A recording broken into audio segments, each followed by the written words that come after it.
आज के इस वीडियो में हमें 9 के पाठ का दूसरा पॉइंट प्रकाश के परावर्तन के नियमों को समझेंगे। पिछले वीडियो में हमने प्रकाश के परावर्तन को समझा था और प्रकाश के परावर्तन के दो प्रकार नियमित परावर्तन और विस्तृत परावर्तन को समझा था। इस वीडियो में हम परावर्तन के नियमों की जानकारी प्राप्त करेंगे। सबसे पहले हम परावर्तन की जो परिभाषा है उसको यहाँ दोबारा दिया गया है। पिछले वीडियो में भी हमने समझा था, इस वीडियो में भी हम इसको दोबारा देख लेते हैं। देखिए, परावर्तन क्या है।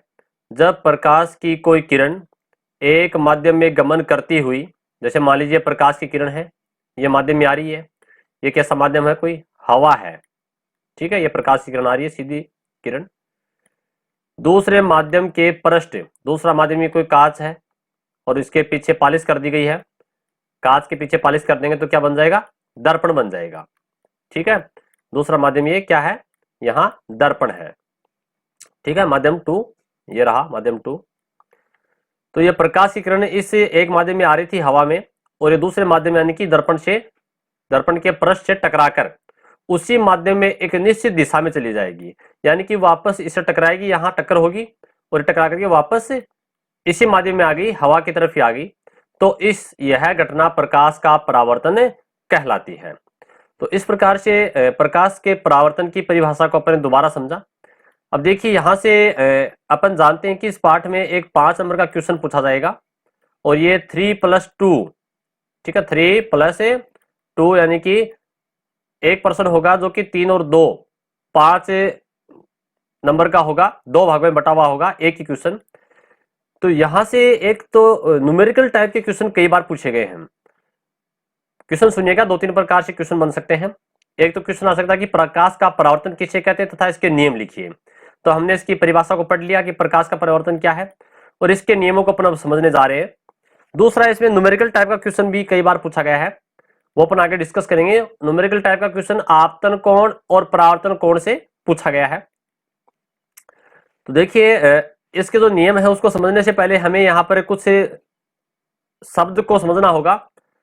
जैसे मान लीजिए यहाँ पर ये कोई कांच था, उस कांच के अपने एक सतह पर, ठीक है, इधर पीछे की सतह पर अपन ने क्या कर दी, पॉलिश कर दी। कौन सी पॉलिश की अपन ने, रजत पॉलिश। रजत का मतलब चांदी, ठीक है, सिल्वर नाइट्रेट की पॉलिश करते हैं अपन। तो ये दर्पण बन गया, क्या बन गया, दर्पण बन गया। अब जो को प्रकाश की किरण इस दर्पण के ऊपर आती है, यानी कि आपतित होती है या गिरती है, तो उस किरण को अपन आपतित किरण कहेंगे। क्या कहेंगे, आपतित किरण। जैसे मान लीजिए यहाँ पर कोई दर्पण है, दर्पण है P और Q, P इधर P है, P और Q दर्पण है, और A और O, ये यहाँ पर O लिखा ना, ये किरण यहाँ पर O है, ठीक है। कोई किरण A से लेकर O तक यहाँ आती है तो वो आपतित किरण कहलाएगी। और यहाँ इस पृष्ठ से टकराकर, इस सतह से टकराकर, दर्पण की सतह से यानी कि O बिंदु से टकराकर वापस इसी माध्यम में लौट जाएगी, तो लौटने वाली किरण को परावर्तित किरण कहेंगे। ये किरण क्या है, O और B, ठीक है, O और B, ये O B किरण परावर्तित किरण कहलाएगी। और यहां हमने एक लंब डाल दिया, इसे अपन अभिलंब कहेंगे, ठीक है, जो कि O और क्या है, ऊपर N, ठीक है, ये अभिलंब हो गया।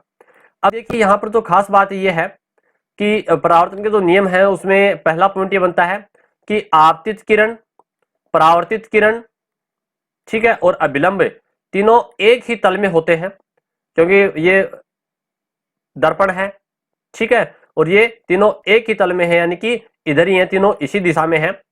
तो नियमों के अंदर इसमें 2 पॉइंट आते हैं। पहला पॉइंट तो यही है परावर्तन के नियमों में कि आपतित किरण, ठीक है, परावर्तित किरण और अभिलंब तीनों एक ही तल में होते हैं। दूसरा नियमों में आता है कि ये जो यहां पर अभिलंब है ये, ठीक है, और ये आपतित किरण है, ये इनके बीच जो कोण बनता है I, इसे कहते हैं आपतन कोण। और अभिलंब और परावर्तित किरण के बीच में, ये परावर्तित किरण है, इसके बीच में जो कोण बनता है R, इसे परावर्तन कोण कहते हैं, ठीक है। तो दूसरा जो नियम है वो ये है कि आपतन कोण I का मान और परावर्तन कोण R का मान दोनों बराबर होते हैं, ठीक है। तो चलिए अपन थोड़ा सा इसके बारे में आगे और समझते हैं कि प्रकाश के परावर्तन के बारे में और 2-3 बातें दी गई हैं, उसको अपन समझते हैं। अब यहां अगले पैराग्राफ में दर्पण किसे कहते हैं, दर्पण के बारे में बताया गया है। अभी अपन ने बात की थी जब कांच की एक सतह पर पॉलिश कर दी जाती है तो वो दर्पण बन जाता है। तो यहाँ लिखा है परावर्तन के लिए बहुधा दर्पण उपयोग में लिए जाते हैं। सामान्यतः देखो यहां से करना है अपन को कि कांच के एक पृष्ठ को सिल्वर्ड करके, सिल्वर्ड यानी कि चांदी की पॉलिश होती है, AgNO3 सिल्वर नाइट्रेट की पॉलिश होती है, जिसे अपन रजत पॉलिश भी कह सकते हैं। कांच के एक पृष्ठ को सिल्वर्ड करके परावर्तक पृष्ठ बना दिया जाता है जो दर्पण कहलाता है, उसे अपन दर्पण कहते हैं। ठीक है, अब देखिए यहाँ जो अभी अपने ऊपर जो डायग्राम को समझा था ये इसी का नीचे वर्णन किया गया है। तो आप यहां भी देख सकते हो कि PQ एक समतल दर्पण है, तो साथ साथ आप देखिएगा ये रहा P और ये रहा Q। ठीक है, यहां से यहां एक क्या है, समतल दर्पण है। प्रकाश किरण AO दर्पण पर O बिंदु पर आपतित हो रही है। तो देखिए प्रकाश किरण ये रही A से O तक, ठीक है, और ये बिंदु O के ऊपर यहां आपतित होती है। फिर इसी में आगे है दर्पण से टकराकर यह किरण OB दिशा में परावर्तित हो रही है। तो दर्पण से टकरा करके देखिएगा ये रहा O से B की ओर, यहां इस ओर इधर परावर्तित हो रही है, यानी कि टकरा करके इधर से गुजर रही है, ये इधर जा रही है। ठीक है, तो इस प्रकार से हमने यहां पर देखा कि चित्र ON दर्पण पर अभिलंब है, और ये ऊपर जो ON आप देख पा रहे हो ये रहा O और ये रहा N, ठीक है ना, N और ये O, ये सीधी रेखा क्या यहाँ पर एक अभिलंब है। ठीक है, फिर आगे बता रहा है कि कोण AON आपतन कोण I कहलाता है और कोण BON परावर्तन कोण R कहलाता है। ये रहा AON यानी कि यहां से लेकर के ये जो कोण I बना है आपतन कोण, इसी प्रकार से ये यहां से लेकर के ये अभिलंब और ये परावर्तित किरण। ठीक है, ये आप देख पा रहे हो ये वाला, ये कोण अभिलंब और आप परावर्तित किरण के बीच में कोण R परावर्तन कोण कहलाता है। तो इस प्रकार से हमने यहाँ पर इनके बारे में देखा, और यहाँ एक अपन इसकी नीचे प्रायोगिक गतिविधि के द्वारा भी इसको समझ सकते हैं। तो चाहे तो आप यहाँ इससे और थोड़ा समझ सकते हो। देखो पाठ्य पुस्तक में जो लिखा है उसको आप पढ़ लीजिएगा। मैं यहाँ इसका थोड़ा सा वर्णन आपको बता देता हूं। ये कोई एक दर्पण है, दर्पण को अपन ने, ये दर्पण आप देख पा रहे हो, ये पूरा एक दर्पण है।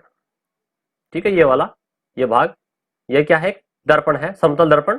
ठीक है, जो अपन घरों में कांच देखते हैं ना, उस कांच की एक सतह पे पीछे पॉलिश कर दी अपन ने, दर्पण बन गया। और ये इसको अपन ने सीधा खड़ा कर दिया। ठीक है, ये टेबल है मान लीजिए, और टेबल के ऊपर ये कागज है, ये यहाँ पर ये क्या है, ये कागज है कोई, और इसको इस दर्पण को अपन ने टेबल के ऊपर खड़ा कर रखा है इसे। ठीक है ना, इस प्रकार से दर्पण जो है खड़ा है। अब देखिए यहाँ पर कोई अपन प्रकाश की किरण डालेंगे इसके ऊपर। ठीक है, ये किरण ये A से इधर इस प्रकार से प्रकाश की किरण जा रही है। ठीक है, ये वाली, और अपने यहाँ पर आलपिन लगा दी A और B। ठीक है ना, टेबल के ऊपर कागज बिछा रखा है और वहां एक रेखा खींच दी पेंसिल से और आलपिन लगा दी A B। अब ये प्रकाश की किरण इस दर्पण से टकराएगी और टकरा करके वापस आ जाएगी इसी माध्यम में, आ गई ना, तो वहां पर भी अपन आलपिन लगा देंगे C और D जहां से आती है, और कच्ची पेंसिल से लाइन खींच देंगे। तो इस प्रकार से हमने यहाँ पर बीचों बीच एक 90 डिग्री का ये अभिलंब डाल दिया। ठीक है, अभिलंब 90 डिग्री का होता है इस रेखा से यहाँ से 90 डिग्री का। ठीक है ना, इधर भी 90 डिग्री का है, इधर भी 90 डिग्री का है, तो अभिलंब हो गया। यहाँ अपन जब इस आलपिन को और इस दर्पण को हटा देंगे और इस कागज पे अपन इस कोण को यानी कि आपतन कोण और इस परावर्तन कोण को मापेंगे तो दोनों बराबर आएंगे। यानी कि अपन ने थोड़ी देर पहले बात की थी परावर्तन के नियमों में कि आपतन कोण I और परावर्तन कोण R का मान सदैव बराबर होता है। ठीक है, तो इस प्रकार से इस प्रयोग से सिद्ध होता है कि आपतन कोण परावर्तन कोण के बराबर होता है। अब देखिए परावर्तन के जो नियम है वो दो ही पॉइंट है और हमें 2 पॉइंट लिखने हैं। क्या क्या पॉइंट है, आपतित किरण, परावर्तित किरण एवं आपतन बिंदु पर अभिलंब यानी कि अभिलंब एक ही समतल में होते हैं। जैसा कि आपने अभी थोड़ी देर पहले देखा था ये डायग्राम पिछले पेज पर, ये आपतित किरण, ये परावर्तित किरण और ये अभिलंब, ये तीनों एक ही तल में है, इधर ही है। ठीक है, तो ये परावर्तन का पहला नियम है। परावर्तन के नियमों में 2 पॉइंट है, पहला नियम हो गया। दूसरा है कि आपतित किरण जितना कोण अभिलंब के साथ बनाती है उतना ही कोण परावर्तित किरण अभिलंब के साथ बनाएगी, यानी कि आपतन कोण I और परावर्तन कोण R का मान बराबर होता है, ये याद रखना है। यहां से न्यूमेरिकल टाइप के क्वेश्चन कई बार पूछे गए हैं। अब देखो न्यूमेरिकल टाइप के जो क्वेश्चन है वो कौन कौन से पूछे गए हैं वो अपन थोड़ा सा समझ लेते हैं, क्योंकि बोर्ड परीक्षा में कोई भी न्यूमेरिकल आ सकता है। क्वेश्चन इस प्रकार से आएगा, यदि किसी समतल दर्पण में आपतन कोण का मान 50 डिग्री है, ठीक है, तो परावर्तन कोण का मान कितना होगा, तो ये भी 50 डिग्री होगा। क्लियर, कोई दिक्कत नहीं। दूसरा क्वेश्चन सुनिएगा, यदि आपतन कोण का मान 50 डिग्री है तो अभिलंब, ठीक है, और परावर्तित किरण के बीच में कितना कोण होगा, तो बात तो वही है, अभिलंब और परावर्तित किरण का मतलब परावर्तन कोण का मान 50 डिग्री होगा, ठीक है। तीसरा प्रकार सुनिएगा, ऐसे आ सकता है, यदि दर्पण और आपतित किरण के बीच कोण 30 डिग्री है तो आपतन कोण कितना होगा या परावर्तन कोण कितना होगा, जब ये 30 है तो ये कितना होगा, ये 60 होगा। क्यों, क्योंकि अभिलंब के इधर इस साइड का टोटल 90 है, इधर का भी 90 है पूरा और इधर का भी 90 है, तो ये जब दर्पण और आपतित किरण के बीच क्या है, दर्पण और आपतित किरण के बीच कोण 30 डिग्री का है तो आपतन कोण 60 होगा। और जब आप जानते हैं कि आपतन कोण 60 है तो परावर्तन कोण भी 60 होगा, दोनों बराबर होते हैं। और यहां पर इसी प्रकार से परावर्तित किरण और दर्पण के बीच में जो कोण होगा वो 30 डिग्री होगा, क्योंकि ये 60 है तो ये 30 होगा, टोटल 90 होगा इधर भी, ठीक है। एक और सुनिएगा क्वेश्चन का प्रकार, यदि आपतित किरण अभिलंब पर आपतित होती है, ठीक है, यदि किसी प्रकाश की किरण को अभिलंब के ऊपर डाला जाता है, आपतित किया जाता है, तो परावर्तन कोण का मान कितना होगा, 0 होगा, क्योंकि ये सीधी किरण आएगी, इससे टकराएगी और सीधी इधर ही वापस लौट जाएगी, तो कोण का मान 0 डिग्री होगा, ठीक है। ये क्वेश्चन बोर्ड परीक्षा में कई बार पूछा गया है। तो इस प्रकार से यहां न्यूमेरिकल, इसमें कई प्रकार के न्यूमेरिकल बन सकते हैं, आपको थोड़ा सा याद रखना है। अब देखिएगा, इसमें दूसरा जो पार्ट है इस वीडियो का वो ये है कि समतल दर्पण में प्रतिबिंब की प्रकृति कैसी होती है या समतल दर्पण में प्रतिबिंब कैसे बनता है। तो इसमें अपन को 4 पॉइंट याद रखने हैं, 4 पॉइंट इंपोर्टेंट है। 2 नंबर का क्वेश्चन बनता है इंपोर्टेंट कि समतल दर्पण में प्रतिबिंब की प्रकृति कैसी होती है, समतल दर्पण में प्रतिबिंब के बारे में समझाइए। तो देखो, समतल दर्पण में बनने वाला प्रतिबिंब आभासी होता है, पहला पॉइंट आप पॉइंट बना के लिखिएगा, ठीक है, कि समतल दर्पण में प्रतिबिंब का प्रतिबिंब की प्रकृति। तो आपको क्या लिखना है, पहला पॉइंट में समतल दर्पण में बनने वाला प्रतिबिंब कैसा होता है, आभासी। देखो, प्रतिबिंब 2 प्रकार के होते हैं, आभासी होता है एक, तो दूसरा होता है वास्तविक। तो ऐसे प्रतिबिंब जिन्हें पर्दे पर प्राप्त कर सकते हैं वो तो होते हैं वास्तविक, और ऐसे प्रतिबिंब जिन्हें पर्दे पर प्राप्त नहीं किया जा सकता है वो होते हैं आभासी। आभासी बोल दीजिए या काल्पनिक बोल दीजिए, एक ही बात है। तो यहां पर समतल दर्पण में जो प्रतिबिंब बनते हैं वो कैसे होते हैं, सारे के सारे आभासी होते हैं, पहली बात।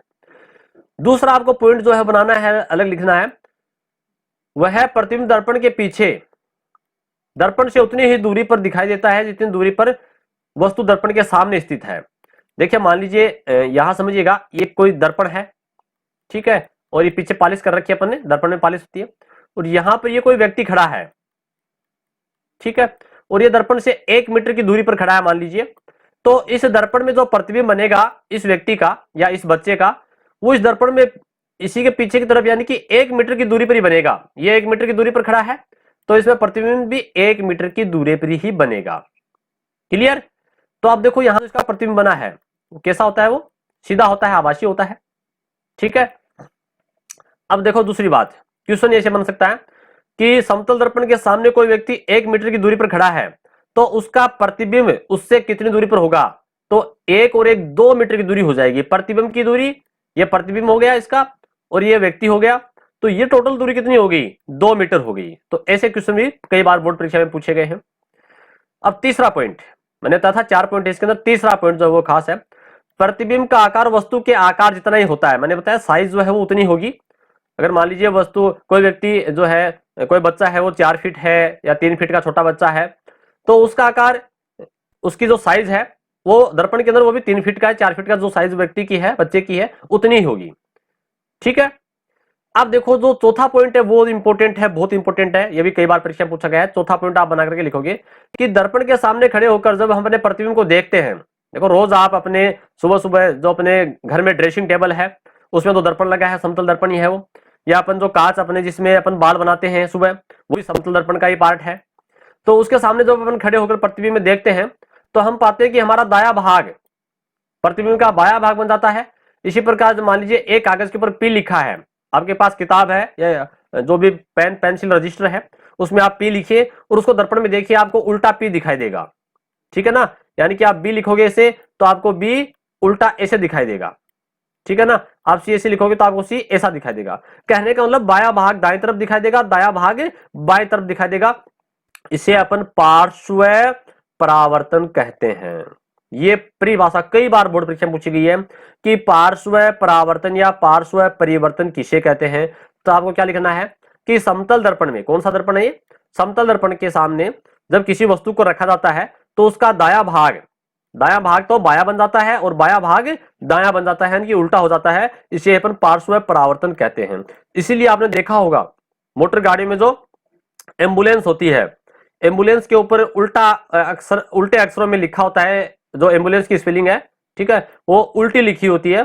क्यों? क्योंकि आगे चलने वाला जो भी कोई साधन है, ट्रक है, बस है, और पीछे एम्बुलेंस आ रही है तो उसके पास वो दर्पण है, उस दर्पण के अंदर वो उसे सीधा दिखाई देगा, एम्बुलेंस का नाम वो आसानी से पढ़ सकता है कि पीछे एम्बुलेंस आ रही है, इसलिए उसके एम्बुलेंस के ऊपर आगे उल्टा नाम लिखा जाता है।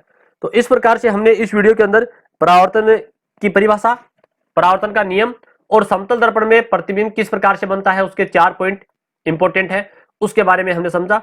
इसके अलावा इसी पॉइंट के अंदर आगे कुछ बातें और दी गई है जो कि इतनी इंपॉर्टेंट नहीं है, बोर्ड परीक्षा की दृष्टि से महत्वपूर्ण नहीं है, इसलिए अपन इसके ऊपर ज्यादा विचार विमर्श नहीं करेंगे, इनको नहीं समझेंगे। और अगले वीडियो के अंदर अपन जो है गोले दर्पण के बारे में जानकारी प्राप्त करेंगे। धन्यवाद।